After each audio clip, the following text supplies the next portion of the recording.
O dabar filmuoju nebereikalo, nes vėl kalėdos eina pakuotėmis ir viskas kem 6. Tai parodom. Jau turim iš Hado tepaliukus, 10/60 naudosim kem 6. Tokį, tai kurjerį žvėris. Normaliai sulankstė, bet nieko. Niekas ten atsitiks, tai pilsim būtent šitų specifikacijų tepalus. Jie labiau skirti sportui, tai mums labai tiks. Šiaip reikės vis tiek pasaugoti variklį, nes turbakas ant seno variklio dedasi, tai yra kaip yra. Tai šitas labai tepaliukas ok bus šitam reikalui. Po to pridėjau ir dovanėlių, tai varžtom, kad geriau atsisuktų, kas garažiai ir belė kiek naudinga. Tada į variklį reikalų. Turbakui. Turbo.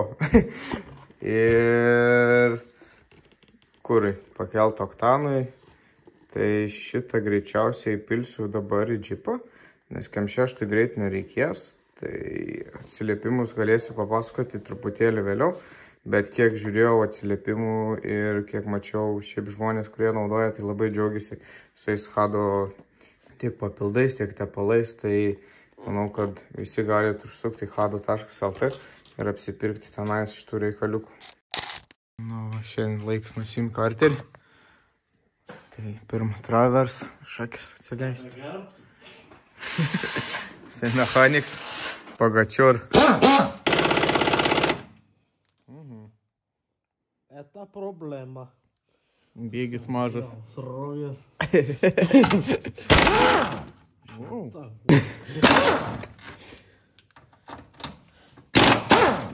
Nu, pasikarteriaus aš nusiėmiau. Eisiu į kitą pusę. Po biškelį.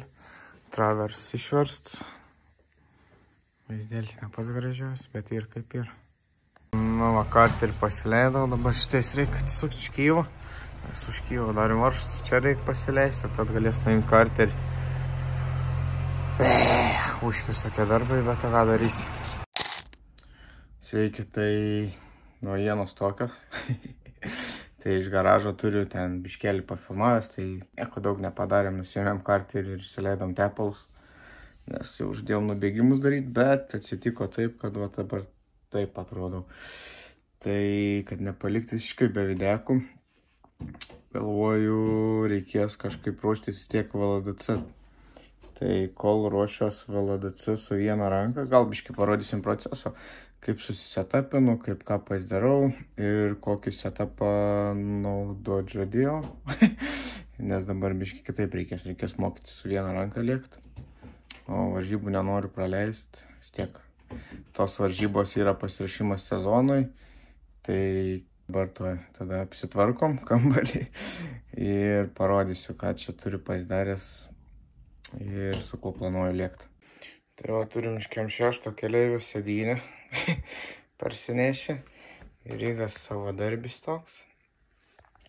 Vairą naudoju Moza R5, šifteris iš seno Logitecho, rankinis kažkoks savadarbis irgi žmogaus nupirktas, o ekrano nėra. Kodėl nėra? Nes važinėjom su VR. Tai jau pasiėmiau GoPro dabar, šiaip su telefonu nepatogu su viena ranka, čia turiu tripodą, tai biškai patogiau laikyti. Tai kas šitam setupė nepatogu, kad čionais yra ekranas, o čia neturiu to ekrano prie vairo. Planavau pasidaryti, breketą pasidėti kitam ekranui, bet kadangi dabar esu va toks, tai nepasidarysiu. Tai teks ekraną kažkur arčiau prisinešti prie Rygo ir tada bandyti kažkaip reguliuotis ir bandyti važiuoti su tą vieną ranką. Didžiausias iššūkis kol kas, apie kurį galvoju, kuris bus, tai bėgių permetimas ir rankinio naudojimas. Na, be rankinio dar gali kažkaip apsėti, bet bėgius mėtyti reikės. Tai nežinau, bandysim su gipsu. Pradžioj gal kažkas gausis. Bet kadangi pas mane šifteris labai senas ir netikslus, tai ten viskas išsimalė, nu žodžiu. Tai kažkaip reikės pasidaryti, kad jis būtų tikslesnis. Kažką ten išsėdžius viduj galvoju pakaičioti ar gumų kažkokių, kad nesimuštų vietoj 3, 5 ar vietoj 2, 4. Aišku, pirmą pasibandom ir tada matysim. Tai va, dabar pradėsim nuo to, kad reikia pasidaryti kad patogiai vairo akinius pagaučiau. Tai juos pasidėsiu ant vairo kol kas. Stengiamės parsitempti klaviatūrą ir pelę čionais ant kėdės. Tada lieka ekrano parsinešimas irgi, kad galėčiau prieiti ir matyti.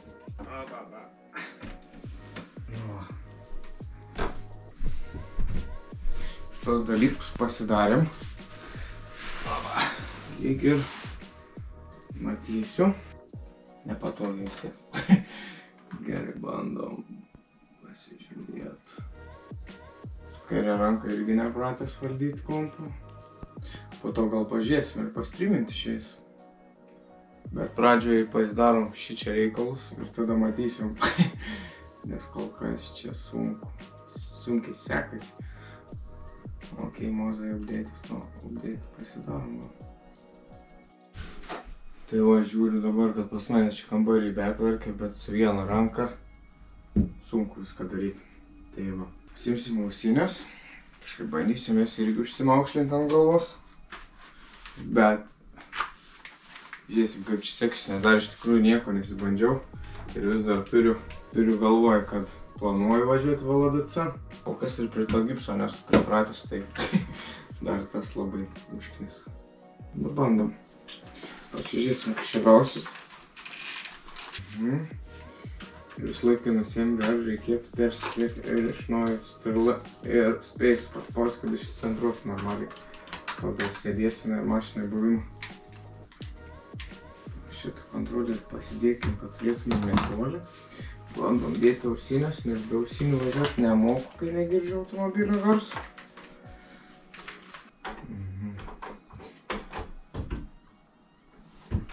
Gerai, bėgius junginėjau. Su rankin biški sunkiau būtų. Na, nieko.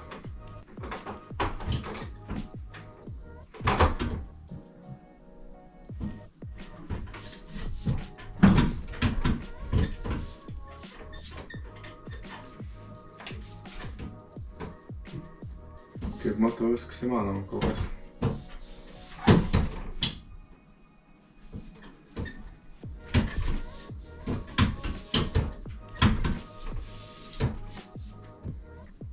Nėra tai blogai, tai galvau bus.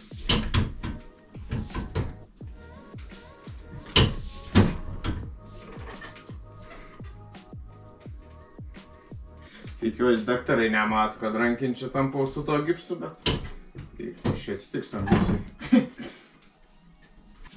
Holy shit, visai nieko. Matau, kad gyvensiu.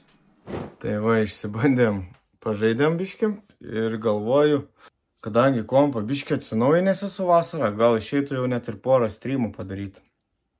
Bet toks tas streamas būtų nesuveru, nematyčiau nei ką jūs rašot, nei ką rašot, nei kas prisijungia ir kas žiūri, ar iš jūs nieks nežiūri. Tai jeigu norit, kad padarytumėm streamą, parašykit komentarus, dėkit like, subscribe, like va, tokį. Ir iki kitų kartų.